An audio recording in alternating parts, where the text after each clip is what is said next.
전능하사 천지를 만드신 하나님 아버지를 내가 믿사오며 그 외아들 우리 주 예수 그리스도를 믿사오니 이는 성령으로 잉태하사 동정녀 마리아에게 나시고 본디오 빌라도에게 고난을 받으사 십자가에 못 박혀 죽으시고 장사한 지 사흘 중에 죽은 자 가운데서 다시 살아나시며 하늘에 오르사 전능하신 하나님 우편에 앉아 계시다가 저리로서 산 자와 죽은 자를 심판하러 오시리라. 성령을 믿사오며 거룩한 공회와 성도가 서로 교통하는 것과 죄를 사하여 주시는 것과 몸이 다시 사는 것과 영원히 사는 것을 믿사옵나이다. 아멘. 환난 중에도 긍휼을 베푸시는 것을 중단하지 아니하시고 우리의 삶의 자리마다 함께 하시는 거룩하신 하나님, 들녘에 오곡백과로 무르익게 하시고 우리에게 또한 풍성한 가을을 허락하여 주심을 감사드립니다. 이 고난 가운데서도 하나님의 긍휼을 우리가 기억하게 하시며 하나님의 살아계심과 은혜로우심을 붙잡고 주님 바라보는 성도들이 되게 하여 주시옵소서. 이 시간도 예배하러 나왔습니다. 원근 각처에서 주의 이름을 의지하여 예배의 자리에 선 성도들마다 주께서 능한 손으로 붙들어 주시고 예배를 통하여 우리의 속사람이 새로워지고 우리의 믿음이 새로워지는 귀한 은혜를 덧입게 하여 주시옵소서. 하나님, 이 시간 가난한 심령으로 주를 의지하는 주의 백성들 모두를 주께서 붙잡아 주시기를 바라오며 예수님 존귀하신 이름으로 감사하며 기도 올리옵나이다. 아멘.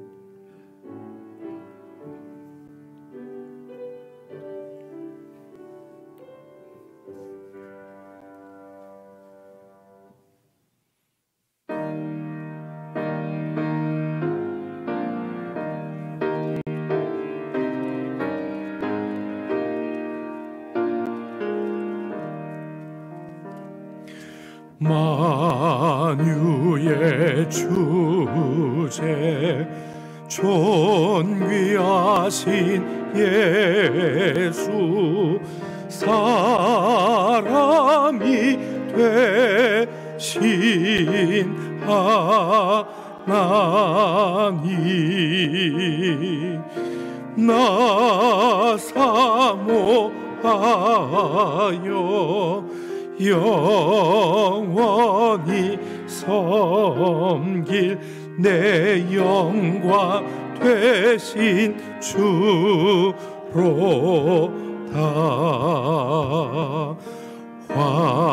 화려한 동산 무성한 저 수모 다르다고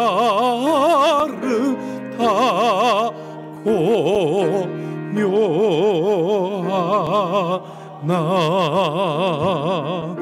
순전한 예수 더 아름다워 봄 같은 기쁨 주시네.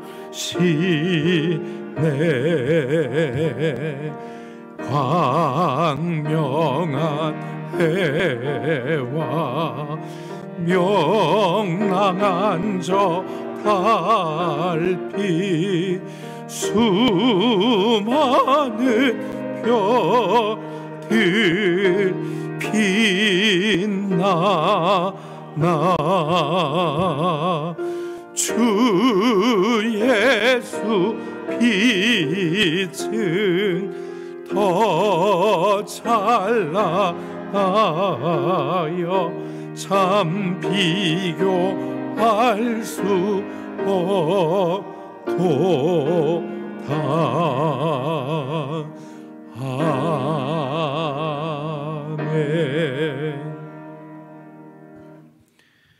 지존자여 시편금과 비파와 수금으로 여호와께 감사하며 주의 이름을 찬양하고 아침마다 주의 성실하심을 알리며 밤마다 주의 성실하심을 베품이 좋으니이다. 여호와여, 주께서 행하신 일로 나를 기쁘게 하셨으니 행하신 일로 말미암아 내가 높이 외치리이다. 의인은 종려나무같이 번성하며 레바논의 백향목같이 성장하리로다. 이는 여호와의 집에 심겼으며 우리 하나님의 뜰 안에 번성하리로다. 그는 늙어도 여전히 결실하며 진액이 풍족하고 빛이 청청하니 여호와의 정직하심과 나의 바위 되심과 그에게는 불의가 없음이 선포되리로다. 아멘.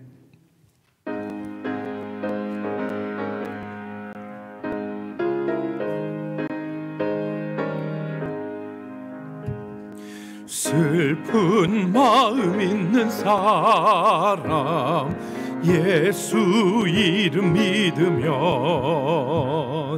영원토록 변함없는 기쁜 마음 얻으리. 예수의 이름은 세상의 소망이요 예수의 이름은 천국의 기쁨이 새.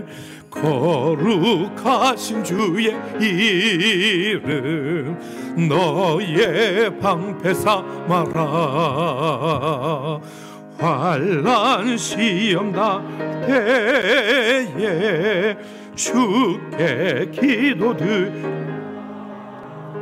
예수의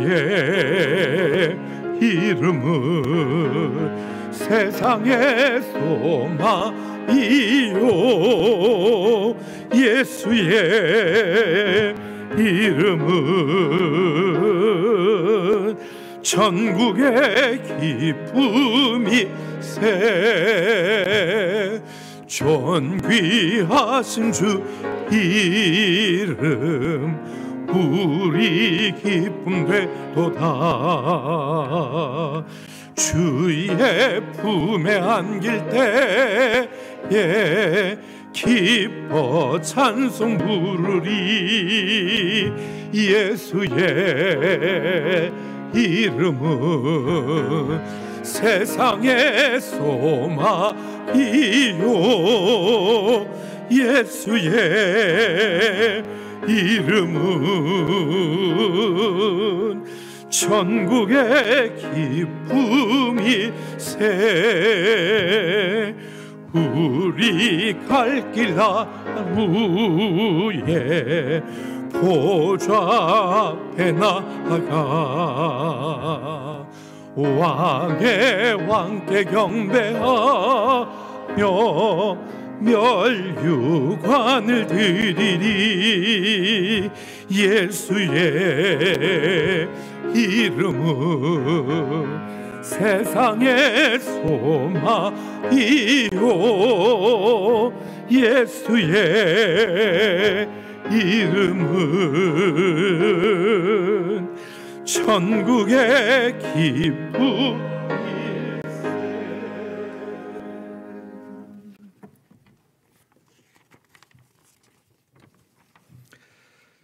역사의 주관자 되시고 생명의 주인 되신 하나님, 원죄와 자범대로 죽었던 저희들을 모든 불법에서 속량하시려 모든 죄와 고난을 십자가에서 감당하시고 우리들 하나하나를 하나님의 자녀 삼아주심에 감사드립니다. 연약한 저희들이 예수님의 십자가 보혈 의지하여 예배의 자리, 은혜의 자리에 엎드리오니 하나님 홀로 영광 받으시고 성령님 역사하셔서 저희들 한 사람 한 사람 심령을 어루만져 주옵소서.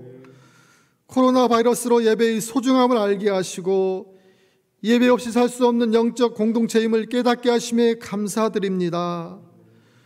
주일 아침에 교회 가서 예배하는 것이 당연했지만 이제는 아닌 시대를 살아가고 있습니다. 새로운 변화에 불안하거나 두려워하지 말고 예배를 손상시키지 않으며 삶 전체가 거룩한 예배가 되어 세상을 변화시키게 하시고 복음을 보존하며 복음의 확장성을 가지고 세상에 들어가 세상에 복음을 증거하게 하시고 사랑의 교제와 섬김이 단절됨을 아쉬워함에 머무르지 말고 집 근처에 계신 교회 어르신들을 찾아뵙고 안부도 묻고 식사로 공개하게 하시고 경제적으로 어려운 가정을 찾아 실질적인 물질적인 도움을 드리는 우리 남부교회 성도들 되게 하옵소서. 하나님의 은혜를 구합니다. 9월, 10월에 대학 수시 시험이 진행되고 있습니다. 우리 교회에 속한 수험생들이 입시라는 삶의 한 가정 앞에서 창조주 하나님을 경외하는 자세로 하나님께 의지할 때 지혜 되신 예수님의 도우심과 함께 하심을 경험하는 주의 자녀 되게 하옵소서.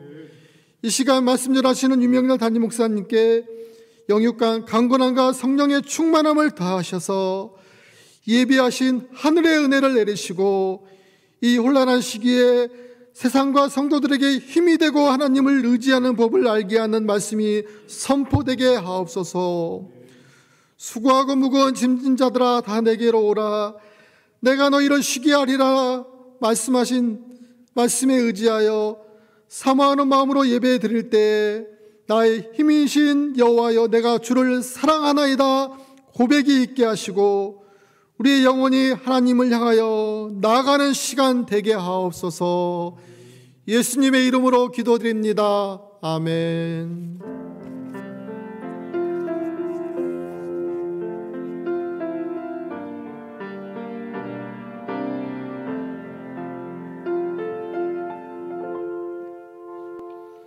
수정위원 앞으로 나오시기 바랍니다. 이 시간에 준비하신 예물 하나님 앞에 드리겠습니다. 특송이 있습니다. 하늘의 밀이 땅에 떨어져 죽으면 마른 열매를 맺고 생명을 얻게 되리라. 기꺼이 날 버리고 주 위에 죽으면 놀라운 부흥의 역사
아멘. 기도하겠습니다. 살아계신 아버지 하나님, 이 시간에도 하나님 사랑하는 마음으로 우리 성도들이 하나님의 주권을 인정하며 하나님이 베푸신 은혜를 기억하여서 예물을 준비하여 이 시간 드립니다. 주께서 드린 그 손길을 기억하여 주시고 성도들의 맺힌 눈물을 주께서 닦아주시며 성도들이 주의 나라를 바라보며 거룩한 소원으로 주 앞에 기도하여 아랠 때에 그 응답을 받는 귀한 은혜를 허락하여 주시옵소서. 아버지, 간절히 빌고 바라옵는 것은 연약한 성도들에게 강건함을 허락하여 주시고 이 시간도 예배에 참여하는 주의 백성들 이리리 어루만져 주셔서 하나님께서 연약한 곳을 강건케 하여 주시고 병의 근원을 치료하여 주시옵시며 하나님을 의지할 때에 하나님께서 돌보시는 은혜를 체험케 하여 주옵소서. 애쓰고 수고하는 삶의 자리에 복되게 하셔서 풍성한 열매를 허락하여 주시옵시며 막히고 가리운 것들이 해소되어져서 하나님의 영광을 바라보게 하여 주옵소서. 자녀들을 기억하여 주셔서 믿음으로 굳게 세우시고 다니엘과 요셉과 같이 하나님의 영광 나타내는 귀한 자녀들로 살게 하여 주시옵소서. 예수님의 이름으로 감사하며 기도 올리옵나이다. 아멘. 하나님의 말씀 고린도전서 1장 18절로 25절까지 말씀입니다. 고린도전서 1장 18절로 25절 말씀을 교독하겠습니다. 십자가의 도가 멸망하는 자들에게는 미련한 것이요 구원을 받는 우리에게는 하나님의 능력이라. 기록된 바 내가 지혜 있는 자들의 지혜를 멸하고 총명한 자들의 총명을 패하리라 하였으니 지혜 있는 자가 어디 있느냐, 선비가 어디 있느냐, 이 시대의 변론가가 어디 있느냐. 하나님께서 이 세상의 지혜를 미련하게 하신 것이 아니냐. 하나님의 지혜에 있어서는 이 세상이 자기 지혜로 하나님을 알지 못함으로 하나님께서 전도에 미련한 것으로 믿는 자들을 구원하시기를 기뻐하셨도다. 유대인은 표적을 구하고 헬라인은 지혜를 찾으나 우리는 십자가에 못 박힌 그리스도를 전하니 유대인에게는 껄이 끼는 것이요 이방인에게는 미련한 것이로되 오직 부르심을 받은 자들에게는 유대인이나 헬라인이나 그리스도는 하나님의 능력이요 하나님의 지혜니라. 하나님의 어리석음이 사람보다 지혜롭고 하나님의 약하심이 사람보다 강하니라. 아멘. 이 시간에 호산나 찬양대에 영상 찬양이 있겠습니다.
아멘.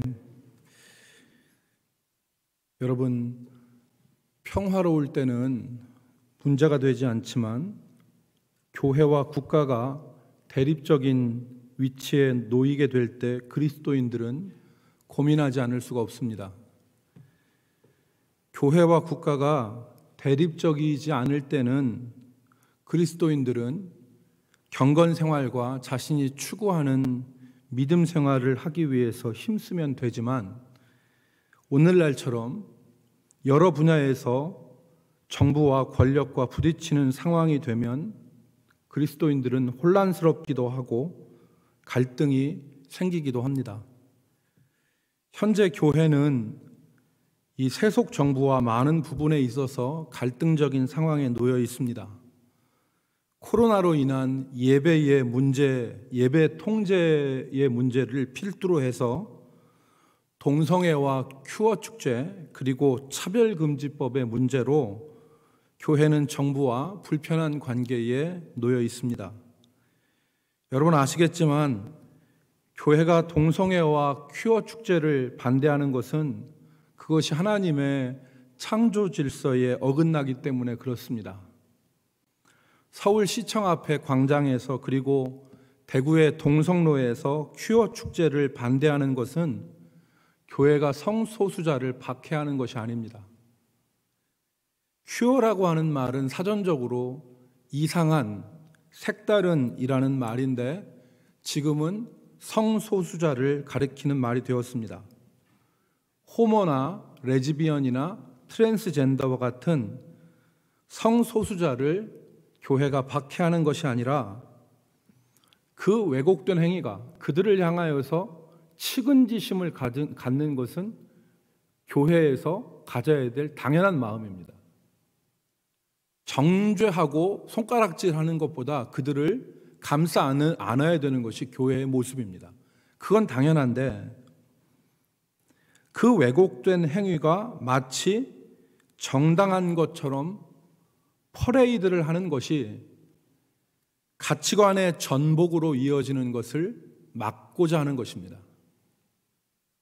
여러분, 악화가 양화를 구축한다, 몰아낸다 이 말을 들어보셨지 않습니까? 그 말처럼 자라나는 세대가 잘못된 것을 정상으로 받아들이는 참극이 벌어지지 않기 위해서 큐어 축제를 반대하는 것입니다. 차별금지법을 반대하는 이유도 다른 이유에서가 아닙니다, 여러분. 차별금지법은 제정돼야 됩니다. 그 차별금지법 전문에 나와 있는 대로 사람이 인종이나 종교나 성별이나 교육이나 지역 출신 등에 따라서 차별받지 않아야 된다는 법입니다. 아주 좋은 법입니다. 그런데 이 법을 만든 사람들이 이 법에 똥칠을 해놨습니다. 남성과 여성 말고 다른 성, 자기가 생각하는 성, 하나님의 창조는 남성과 여성을 만들어놨는데 그건 말고 자기가 생각하는 성이 있다는 거예요. 나는 남성도 아니고 여성도 아니고, 예를 들어서 남성이 나는 여성이라고 생각하면 여성 목욕탕에 들어가서 목욕할 수 있다는 거죠. 그러니까 자기가 생각하는 성, 그것이 50가지가 넘는데 이 성적 지향에 따라서 차별받지 않아야 되고, 이걸 성적 지향이라고 그럽니다.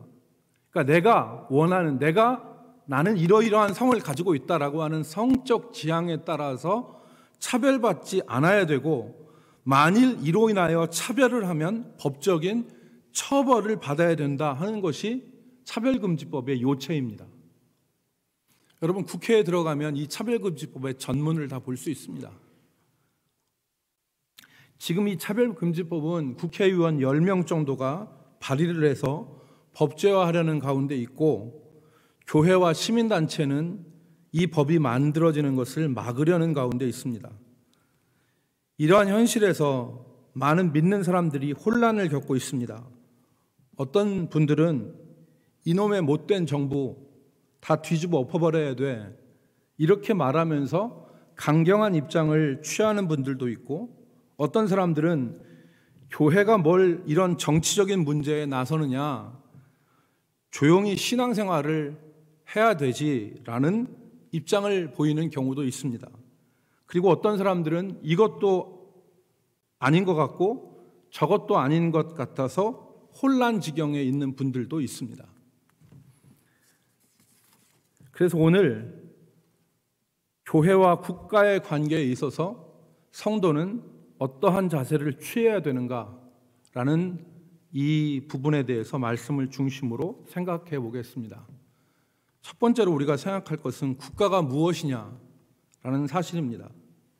국가가 어떤 존재이냐. 사회계약설로 유명한 존 로크와 같은 사람은 국가란 단지 개인의 이익이나 권리, 그리고 사회의 안전과 질서를 유지하기 위해서 만들어진 계약적인 성질의 것이라고 한정을 짓습니다. 당시 유럽에는 왕권 신수설이라는 것이 퍼져 있었습니다.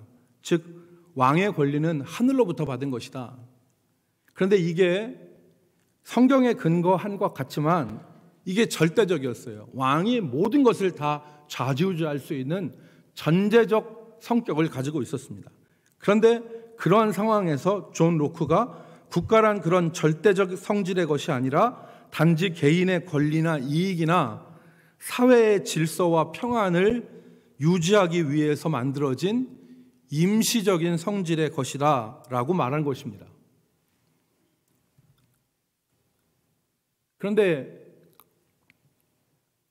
종교개혁자 칼빈과 같은 종교개혁자들은 이 왕권 신수설, 절대 군주들이 얘기한 왕권 신수설은 반대했지만 국가가 단지 그런 임시적인 것이 아니라 사회적인 계약에 의해서 그냥 태어난 것이 아니라 하나님이 세우신 기관이라는 것을 천명을 했습니다. 국가는 하나님이, 가정과 함께 하나님이 세우신 기관이다. 교회다. 교회와 마찬가지로. 그래서 로마서 13장 1절에 보면 각 사람은 위에 있는 권세들에게 복종하라. 권세는 하나님으로부터 나지 않음이 없나니 모든 권세는 다 하나님께서 정하신 바라. 권세가 하나님께로부터 났다는 거예요. 그리고 4절 말씀에 보면 그는, 여기서 왕을 말합니다. 그는 하나님의 사역자가 되어 내게 선을 베푸는 자니라. 그러나 내가 악을 행하거든 두려워하라. 그가 공연히 칼을 가지지 아니하였으니 곧 하나님의 사역자가 되어 악을 행하는 자에게 진노하심을 따라 보응하는 자니라. 그러니까 통치자가 그 악을 행하는 자들을 징벌하는 하나님의 대리자로서의 역할을 감당하고 있다는 것입니다. 현대에 있어서 국가는 그 기능성이 더 증대되고 있는 측면입니다. 이번 코로나 사태에서 보는 바와 같이 국가는 시민 생활을 통제할 수 있게 되었습니다. 막대한 세금과 또 막대한 정보와 권력으로 시민들을 통제하고 자신들이 원하는 방향으로 문화를 이끌어갈 수도 있는 강력한 힘을 지니게 되었습니다. 그러면 이 국가를 대하는 그리스도인의 태도는 어떤 것이어야 되느냐 우리가 생각해 볼 수 있는데, 첫 번째는 아까 말씀드린 것처럼 우리의 시민권은 하늘에 있다라고 하는 태도입니다. 바울 사도가 말씀하신 대로 우리의 시민권, 즉 진정한 소속은 이 땅이 아니라 하늘나라에 있는 것이고, 이 나라에서 그리스도인들은 믿음의 선배인 아브라함과 이삭과 야곱과 같이 나그네와 외국인으로서 살아가야 된다는 자세입니다.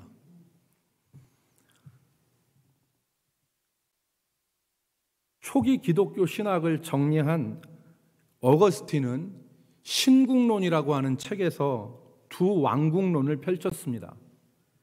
이 세상에는 두 나라가, 두 왕국이 있다. 하나는 세상을 통치하는 세상 나라요, 다른 하나는 영원한 하나님의 나라다.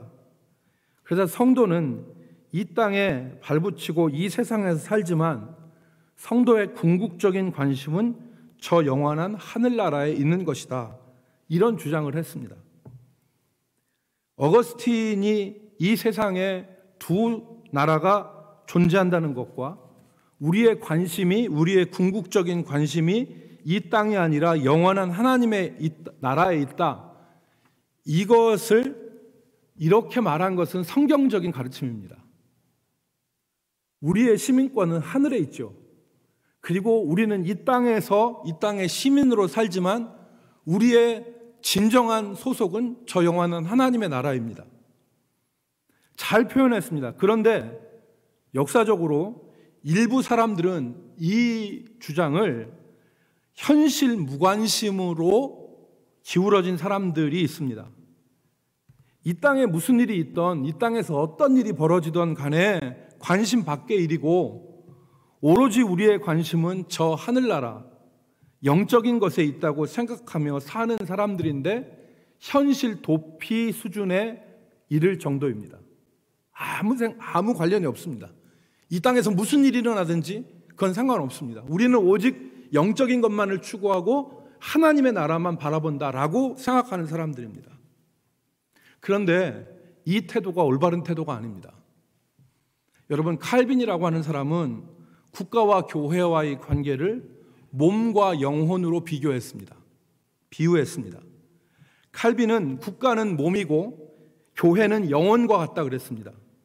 즉, 두 기관이 몸과 영혼이 분명히 다른 것이기는 하지만 분리될 수는 없지 않습니까? 마찬가지로 교회와 국가가 분명히 다른 것이기는 하지만 이것이 분리되어질 수 있는 것은 아니다. 이렇게 칼빈이 기독교 강요에서 말을 했습니다. 여러분, 만약에 사람이 건강한 삶을 살려고 한다면 영혼과 더불어 몸도 관리해야 됩니다. 몸을 관리하지 않고 영적인 것만 추구하면 영적인 것도 곧 병들게 됩니다. 옛날 선배들 말씀에 체력이 영역이란 말을 했습니다. 체력이 영역이다. 이 말은 무슨 말이냐? 몸이 건강해야 기도할 수 있는 건강이 있어야 기도도 하는 거지. 여러분, 날마다 아픈데 어떻게 기도를 하겠습니까? 그러니까 몸과 영혼이 분리되지 않는 것처럼 국가와 교회도 분리할 수 있는 것이 아니다. 동떨어진 것이 아니다. 무관심할 것이 아니다. 그래서 성도는 국가와 위정자들을 위해서 기도하고 선한 영향력으로 통치가 이루어질 수 있도록 힘써야 하는 의무가 있습니다. 그래서 바울 사도가 세상 정부와 통치자들에 대해서 무관심한 것이 아니라 기도하라고 가르쳤습니다. 디모데전서 2장 1절과 2절 말씀에 보면, 그러므로 내가 첫째로 권하노니 모든 사람을 위하여 간구와 기도와 도고와 감사를 하되, 2절, 임금들과 높은 지위에 있는 모든 사람을 위하여 하라. 이는 우리가 모든 경건과 단정함으로 고요하고 평안한 생활을 하려 함이라. 위에 있는 사람들, 통치자들을 위해서 기도하라는 것입니다. 뿐만 아니라 우리의 신앙의 선배들은 세상과 세상의 문화에 대해서 변혁적인 태도를 가졌어요. 적대적이거나 아니면 동화적인 게 아니라, 그래서 세상 문화에 대해서 담을 쌓고 아예 저 세상 문화는 더럽고 추하고 죄악스러운 것이라고 해서 적대적으로 담 쌓고 사는 태도를 가진 것도 아니고, 이게 바로 수도원 운동이죠. 이 세상은 악한 것이기 때문에 얼씬도 하지 말어, 저건 보지도 말어. 그래서 세상과 담을 쌓고 사는 적대적 태도를 취한 거예요. 반면에 어떤 다른 사람들은 동화되었어요. 세상이 뭐 어떠냐, 세상대로 다 살아가지 해서 세상과, 하나님이 주신 세상과 구별되는 거룩함은 다 버려버리고 세상에서 세상화되어서 동화되어서 살아가는 입장을 취했습니다. 그러나 올바른 우리 개혁신앙은 변혁적인 모습을 취했습니다.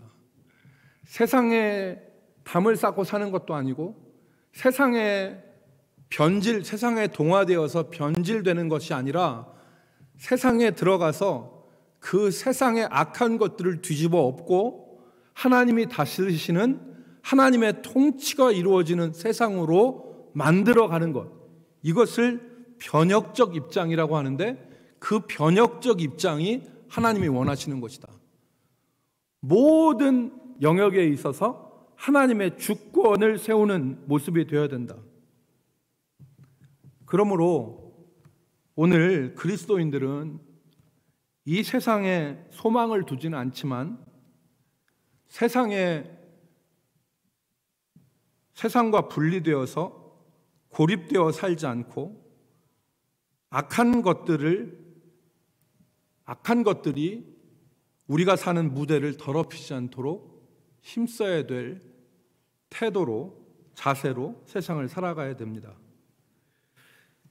그렇다면 세 번째로, 그럼 어떻게 우리는 이 일을 해야 될 것인가? 부당한 정부와 불의한 정권에 대한 항거는 역사 속에서 계속해서 있었습니다. 그런데 어떻게 할 거냐, 이걸 어떻게 해야 되느냐라고 하는 문제가 고민이죠. 소위 급진적 애국주의자라고 하는 사람들은 국가에 저항하는 것을 반대합니다. 하나님이 세우신 정부이고 인간 정부에 복종하는 것도 시민의 의무다라고 생각합니다.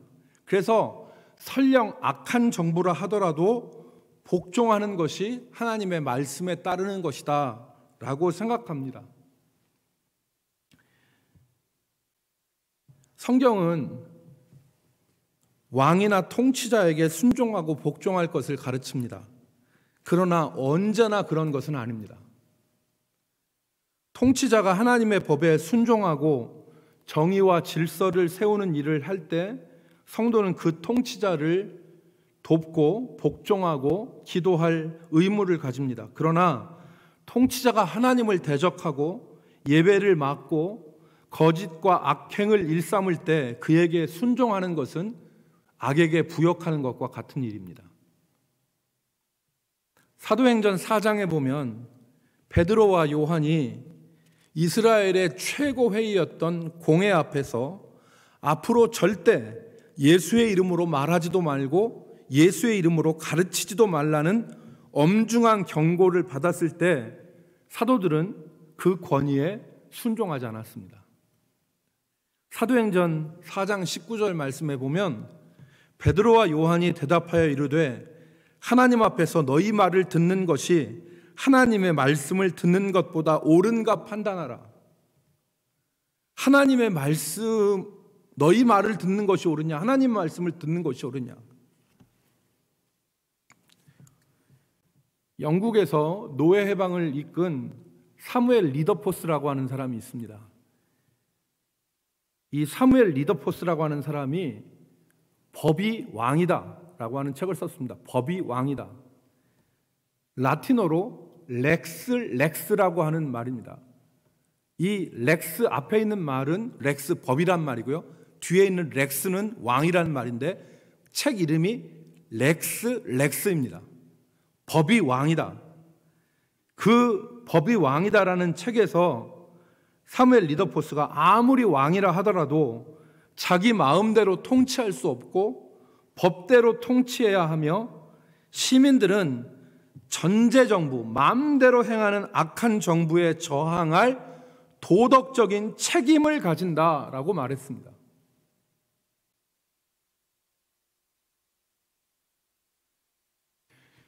통치자가 하나님의 법에 순종하고 그리고 사회의 질서와 안녕을 지키고 선을 행하는 일을 행할 때 그것에 반대하는 것은 하나님의 뜻을 거스르는 것입니다. 그러나 그 통치자가 악을 행하거나 예배를 가로막거나 악한 일을 행할 때 그것에 저항하는 것이 시민의 도덕적 의무다라고 말한 것입니다.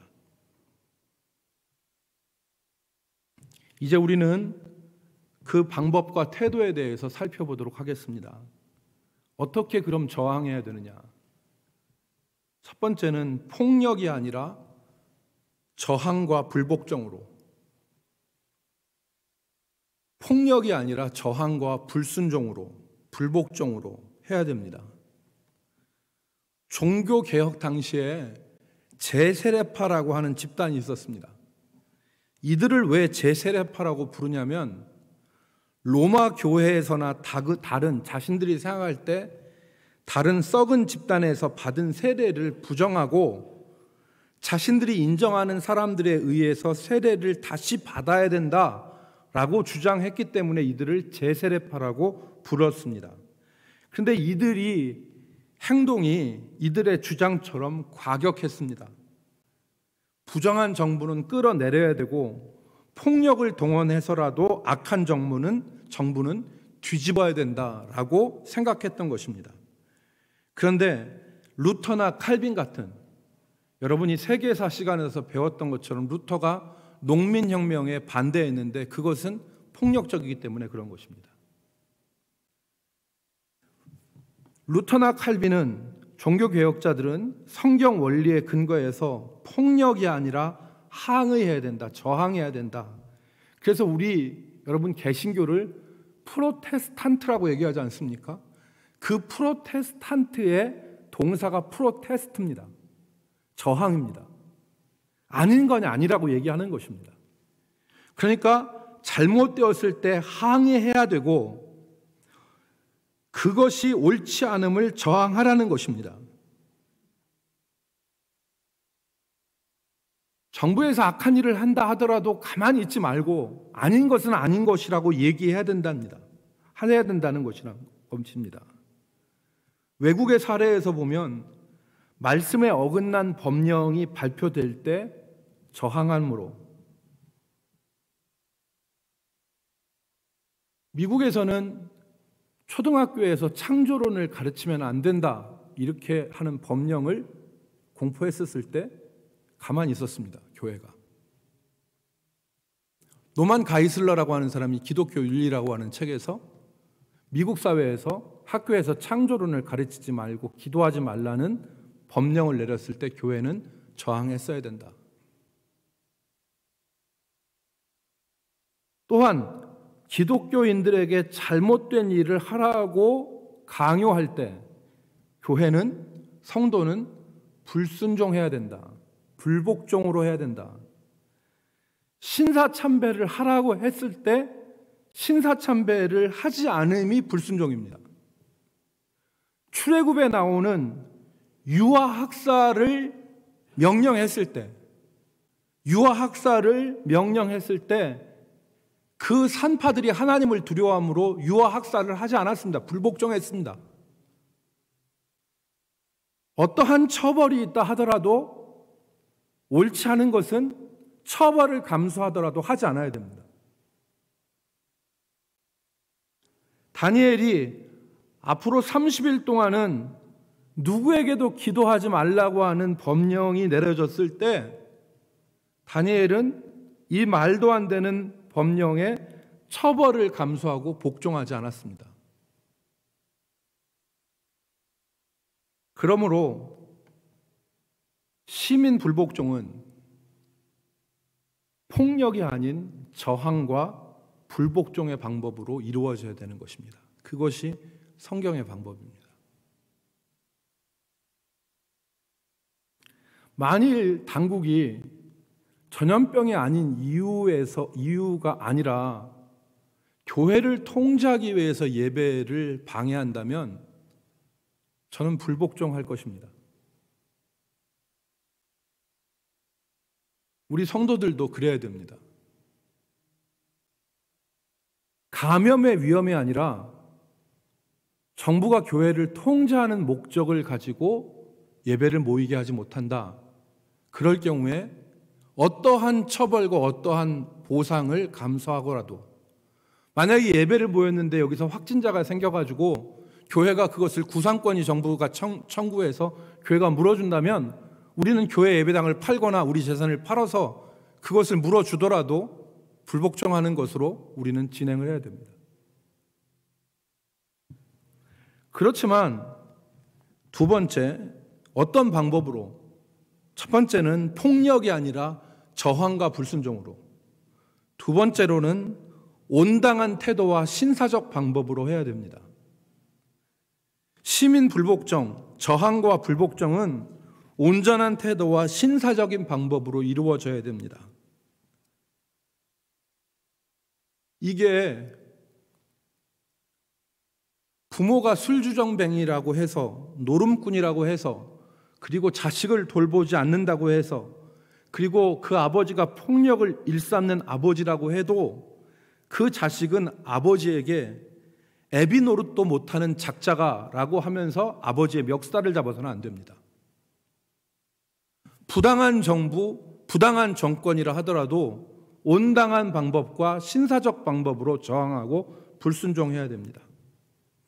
여러분, 지금 우파의 강력한 사람들이 왜 세상 사람들의 지지를 받지 못합니까? 이 정부가 공정하지 못하다고 하는 것을 사람들이 알아도 왜 사람들이 지지하지 않습니까? 온당한 방법과 신사적 방법이 아니기 때문에 그렇습니다.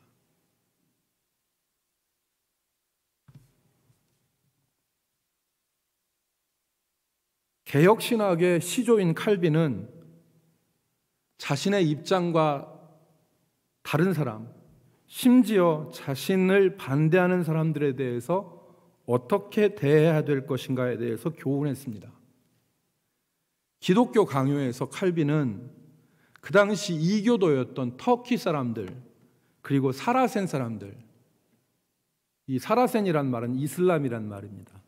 이슬람 사람들, 그리고 다른 종교를 가진 사람들, 그런 사람들이라고 해도 인격적으로 대하라고 했습니다.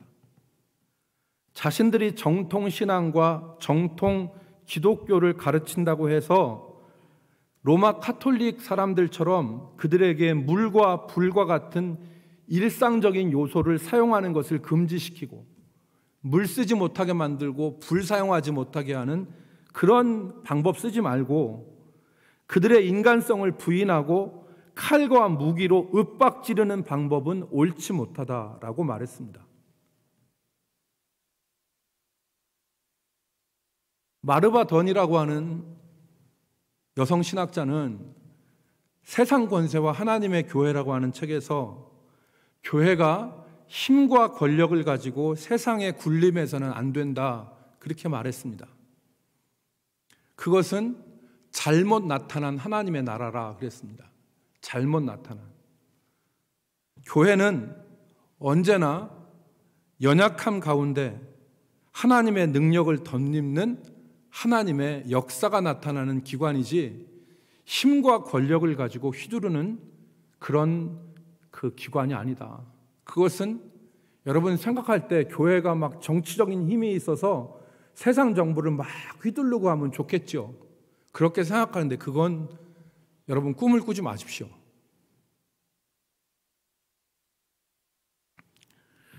우리가 그렇게 할 수 있는 근거는 십자가의 도 때문에 그렇습니다. 오늘 본문 말씀 18절에 보면 십자가의 도가 멸망하는 자들에게는 미련한 것이요 구원을 받는 우리에게는 하나님의 능력이라 그랬습니다. 십자가의 도가, 그러니까 예수 그리스도께서 저 불의한 저 로마와 대제사장과 서기관들과 같은 그 불의한 정권에 자기의 목숨을 내어주시고 연약한 가운데 짓밟히셔서 죽임을 당하신 그 십자가의 도가 세상 사람들에게는 미련한 것이지만 구원을 받는 우리에게는 하나님의 능력이라고 그랬습니다. 세상을 향하여서 겸손하게 때로는 연약한 모습으로 말도 안 되는 저항을 우리가 할 때 우리는 정말 미련해 보일 수 있습니다. 그런데 그 연약함과 미련함 그리고 무기력함을 하나님은 그냥 놔두지 아니하시고 하나님의 능력과 하나님의 지혜로 승리하게 하시는 것을 우리가 믿습니다. 이게 하나님의 방법입니다. 악을 악으로 대하지 않고 악을 선으로 대함으로 악을 이기게 하시는 것이 하나님의 방법입니다. 여러분, 유다를 멸망시키고 587년에 성전을 초토화시켜버린 이 바벨론, 그 강한 바벨론, 그가 그렇게 위대하고 강했지만 하나님은 하루아침에 바벨론을 무너뜨리시지 않습니까? 성도는 고난당할 때 기도하고 하나님의 방법으로 그 현실을 살아가면 능력의 하나님, 지혜의 하나님이 그 현실 가운데서 하나님의 역사를 일으키십니다. 우리는 그것을 믿습니다. 그것이 우리의 믿음입니다.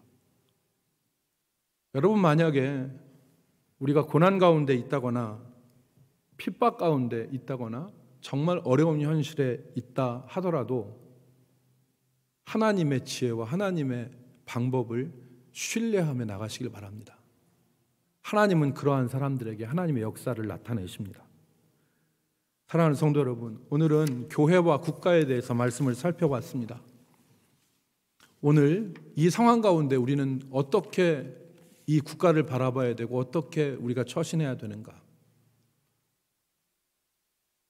교회를 사랑하고 여러분 기도하시고 그리고 국가를 위해서도 기도하시고 그 국가가 바른 길로 갈 수 있도록 여러분들이 우리의 삶에서 관심을 가지고 삶에 어떤 정의들이 나타날 수 있도록 힘쓰시기 바랍니다. 기도하겠습니다. 거룩하신 하나님, 혼돈의 시대 가운데 우리가 어떻게 행해야 될 것을 말씀으로 가르치시고 또한 우리가 행할 바를 알게 하심을 감사드립니다.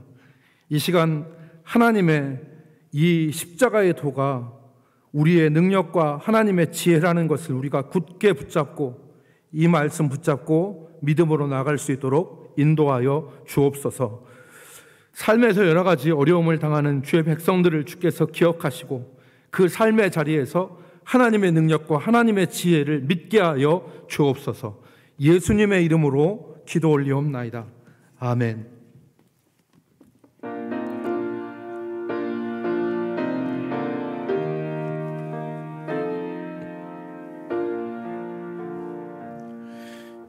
이 세상 풍파심하고 또 알라질고 많으나 나 편히 쉬게 될 곳은 주의 예비하신 주의 전 그 향기로운 기름을 주 내게 부어 주셔서 내 기쁨 더해 주는 곳 주 피로 사신 주의 전 주 믿는 형제 자매들 그 몸은 떠나 있으나 주 앞에 기도 드릴 곳 다 함께 모일 주 주의 전 내 손과 혀가 굳어도 내 몸에 피가 식어도 나 영영 잊지 못할 곳 은혜의 보좌 주의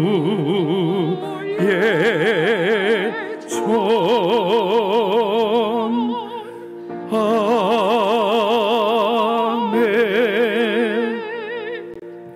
지금은 우리 구주 예수 그리스도의 은혜와 하나님의 크신 사랑과 성령의 교통하심이 오늘도 하나님의 능력과 하나님의 지혜를 믿으며 하나님이 말씀하신 대로 걷기를 소망하고 다짐하는 주의 백성들의 머리머리 위에 이제로부터 영원토록 함께 있을지어다.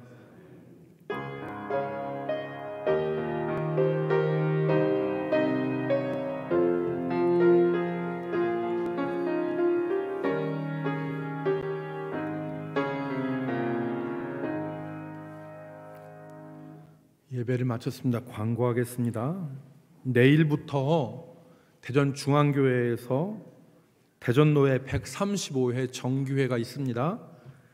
여러분들이 성노회를 위해서 기도해 주시고, 그리고 노회 가운데 목사 강도사 안수 인허식이 있는데 우리 교회 장성준 강도사님이 목사 안수를 받습니다. 여러분이 기도해 주시면 좋겠습니다. 한 사람의 또 주의 종이 장립되어 있는데 여러분들이 위에서 기도하시고 그 앞날을 여러분들이 축복해 주시면 좋겠습니다. 그리고 여러분 말씀드렸다시피 10월 25일 주일 오후 2시에는 그 찬양사역자 한이를 초청해서 우리가 찬양 집회를 가지려고 합니다. 여러분 꼭 참석하셔서 같이 영혼의 찬양을 같이 하시고, 그리고 또 이 집회를 위해서 기도해 주시면 좋겠습니다. 그리고 학습 세례 문답이 여러분 있는데 여러분 신청하신 걸 제가 봤는데요. 이번에 그 입교하는 학생들도 많고 유아 세례 받는 분들도 많이 있고요. 학습 받으시는 분들도 있더라고요. 세례가 한 분인데 여러분 가면 갈수록 우리가 이 숫자가 줄어드는 게 아니라 이제 늘어날 수 있도록 또 여러분들이 힘써 주시면 좋겠습니다. 피택자 교육이 있고요. 그리고 신앙 동영상이 지난 한 주간 쉬었었는데 이번 주간에 7번째가 나옵니다. 10편째까지만 만들려고 하고 있습니다. 여러분들이 많이 참고하시길 바랍니다. 그리고 여러분 한 가지 기도해 주실 것은 지금 세계에는 복음이 전파되지 않는 종족이 5,000개 정도 종족이 됩니다. 그래서 세계 그 미전도 전도 종족 초청 그 전도 선교대회가 한국에서 있을 예정이었는데 코로나로 인해서 이것이 한국에서 있지는 못하고 각 30개국에서 30개 도시에서 동시에 유튜브로 이것이 동시에 진행이 됩니다.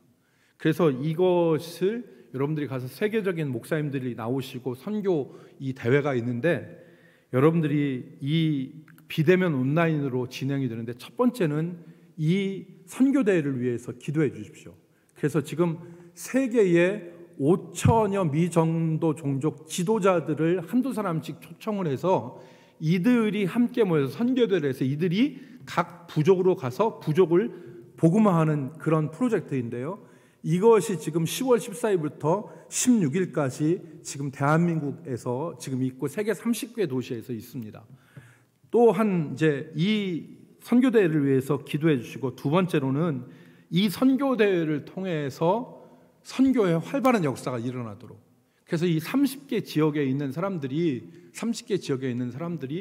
이 각 부족으로 흩어져서 그들을 전도하는 일들이 또 이 줌으로 다 현장에서 지금 이루어질 계획을 가지고 있거든요.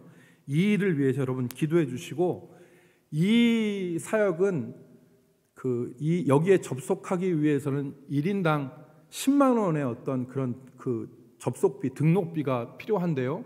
우리 교회 성도들은 무료입니다. 그래서 우리 교회의 홈페이지를 통해서 무료로 접속할 수 있습니다.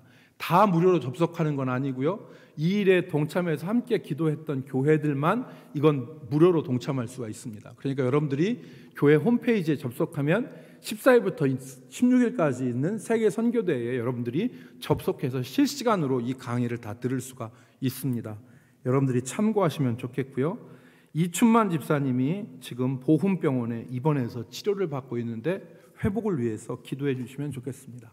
옆에 계신 분들 서로 인사하도록 합니다. 주님의 이름으로 축복합니다. 한 주간도 승리하며 사시기 바랍니다. 서로 인사하시기 바랍니다. 살아계신 주 찬송하겠습니다.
에스라 성가대원들은 악보 드릴 게 있으니까 모여주세요.